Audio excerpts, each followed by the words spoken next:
Good morning, I'm Taylor Wilson, and today is Thursday, August 14th, 2025. This is USA Today's The Excerpt. Today, why Democrats have limited power to fight Republican redistricting, plus meetings across Europe this week ahead of Trump's anticipated meeting with Putin tomorrow. And are empty churches ripe for residential conversion? Republicans have the potential to flip a number of seats in the House of Representatives if they redraw district maps in heavily populated states where they have the power to redistrict. That's while Democrats are hamstrung in the biggest blue states that have enacted redistricting reforms to prevent one party from having too much control over map drawing. I spoke with USA Today government accountability reporter Erin Mansfield for more. Thanks for joining me, Erin. Thank you for having me. Let's start with Texas, where, of course, redistricting has made national headlines in recent weeks. Let's just get a refresher here. We know Democrats left the state in protest. What's the latest and what really is at stake around redistricting in the Lone Star State? Texas is the biggest Republican state in the country, and that's why it matters so much. Republicans in Texas, at the behest of President Trump, want to redraw their congressional maps so that there will be more districts that are tilted toward Republicans. But given that Trump is not a very popular guy, and usually 2 years after a president is elected, there's a sort of rebellion in the House in the form of people voting against the party in office. The deck is stacked against Republicans right now, so they're turning to their biggest hammer, so to speak, in Texas. And the hope is if they can get 5 seats, all other things equal, of course, Republicans can keep the House come 2026.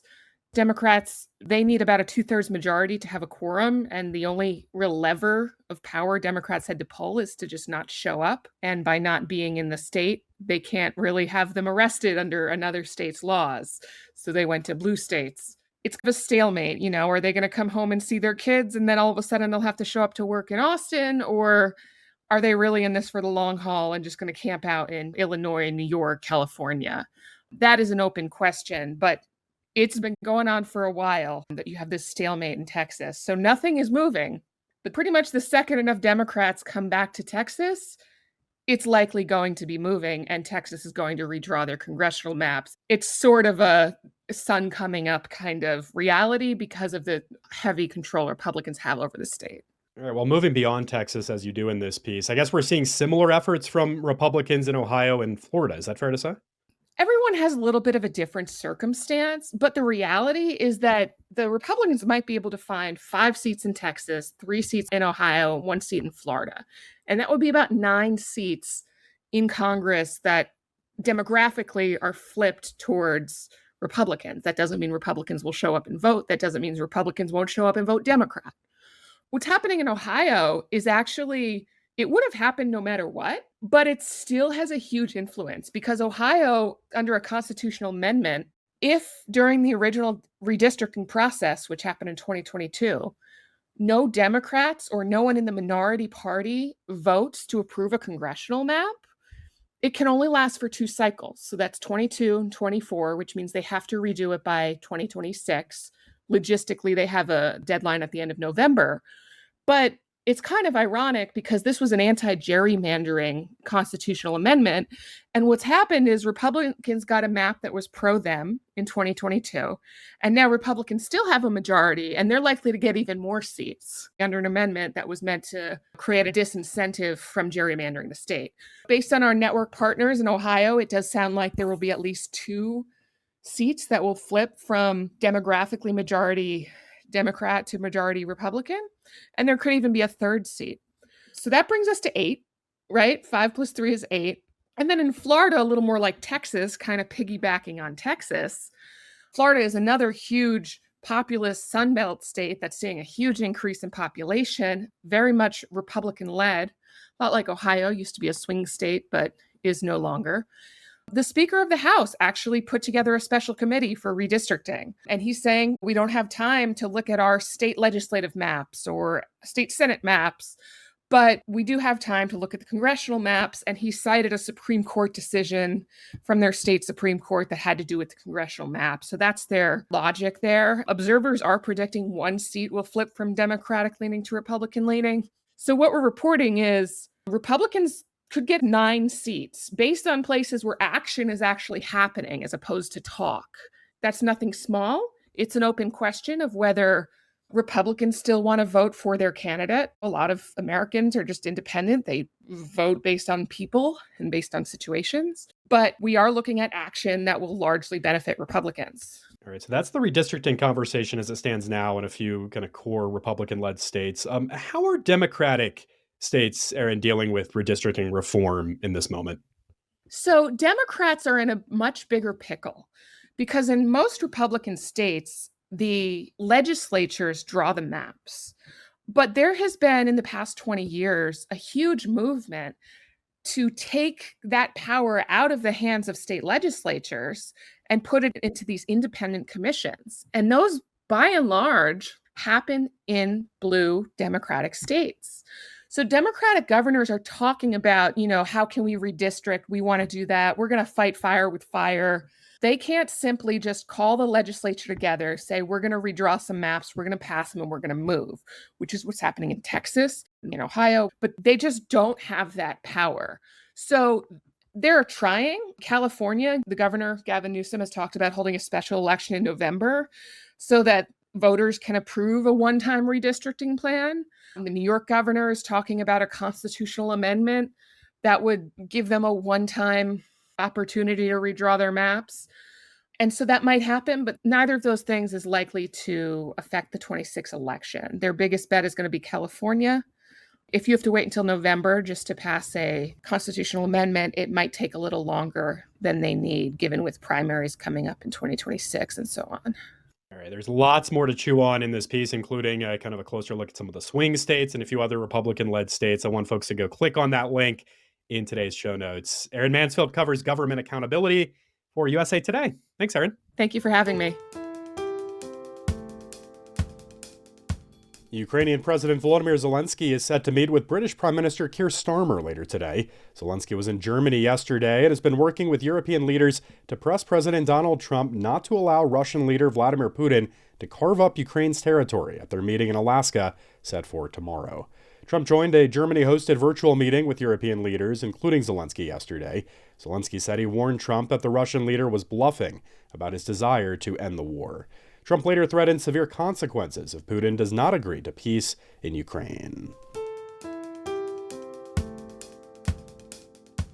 As attendance at religious services dwindles and interest in fixer-uppers increases, some are converting empty churches into homes. I spoke with USA Today reporter Andrea Riccier for more. As always, thanks for joining me, Andrea. Thanks for having me, Taylor. So just starting here, what does polling tell us about how many Americans belong to a place of worship at this point? How has this been trending over the last few generations? It's been trending steadily down with a big slide since 2000 or so. And as of the most recent numbers, according to Gallup, fewer than half of Americans affiliate with some sort of house of worship. And I guess that's left some empty places of worship behind. Right. And just to set the stage a little, this story was much more about churches, which do tend to be older, more established, and there are more of them in America. I believe that to a certain extent, mosques and synagogues are also included in this, but there is really a spate of church closings around the country, particularly in the older parts of the country, like, say, east of the Mississippi. And the pandemic really pushed that forward. And there are some estimates that say we could be losing like 10 or 20,000 buildings every year for the next decade or something. And as you write in this piece, Andrea, these buildings, some of them are now being converted into residences, right? What are you hearing on that front? Yeah, it's a really fun trend. I cover housing for USA Today. And as a sideline, I love looking at real estate listings. And just about every day, I see a new old church come up for sale. And that's what sparked my interest in doing this story. I talked to one woman who runs the Cheap Old Houses newsletter, and she made a joke that she could do just cheap old churches, and she'd have enough of a feed like every week. And older buildings that are sort of harder to maintain, there may be more of them in a particular community. And in general, it seems like the vast majority of vacant or about to be vacant church buildings do go to other congregations. But there's still this sort of thriving interest in, can we possibly make this into a home? What did you hear from some of the folks you spoke with about kind of why they purchased converted places of worship and why such a home made sense for them? The cool factor, just really neat, unique. We wanted a project. We knew we were going to have to be way out, far away from New York City or whatever the metro was. So if we're going to be out in the middle of nowhere to be able to afford it, we might as well go all in on the cool factor. One person said something that really resonated for me, which was 50 years ago, industrial lofts, like, think about Soho in New York or other urban areas.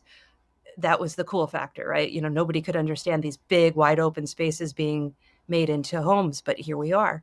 These buildings weren't originally built to be homes. I'm curious what challenges maybe they face in renovating them.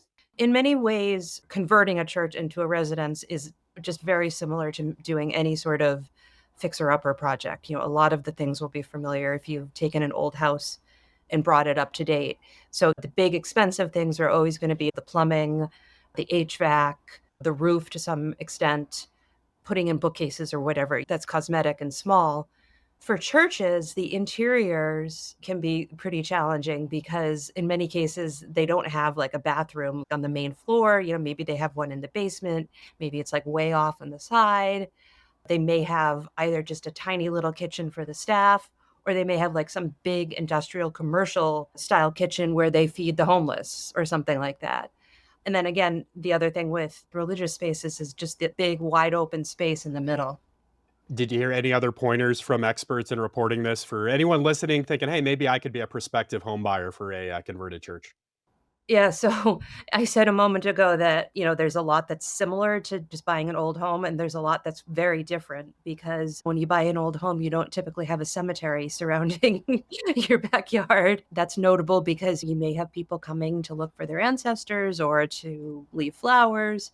But you may also, again, if you're doing renovations, you may have to run wiring or piping or something through that space. That's just one of the many things that you may not be thinking about.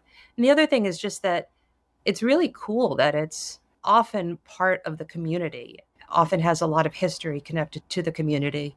People got married there, people had babies christened there, whatever. It's a neat way to feel connected to your neighbors and the history around you. USA Today reporter Andrea Riccier, I appreciate your time as always. Thanks for hopping on. Thank you, Taylor. And later today, could sodium-ion batteries give us cleaner, cheaper power? So in principle, yes, sodium-ion batteries has the potential to have lower environmental impact because we don't use what we call the critical elements like lithium, cobalt, nickel, copper. My colleague Dana Taylor spoke with University of Chicago materials scientist Shirley Munn about how sodium batteries could complement lithium ones and what it'll take to make them mainstream. Catch the conversation today starting at 4 p.m. Eastern Time right here on this feed. And thanks for listening to The Excerpt. You can get the podcast wherever you get your audio. And as always, you can email us at podcasts@usatoday.com. I'm Taylor Wilson. I'll be back tomorrow with more of The Excerpt from USA Today.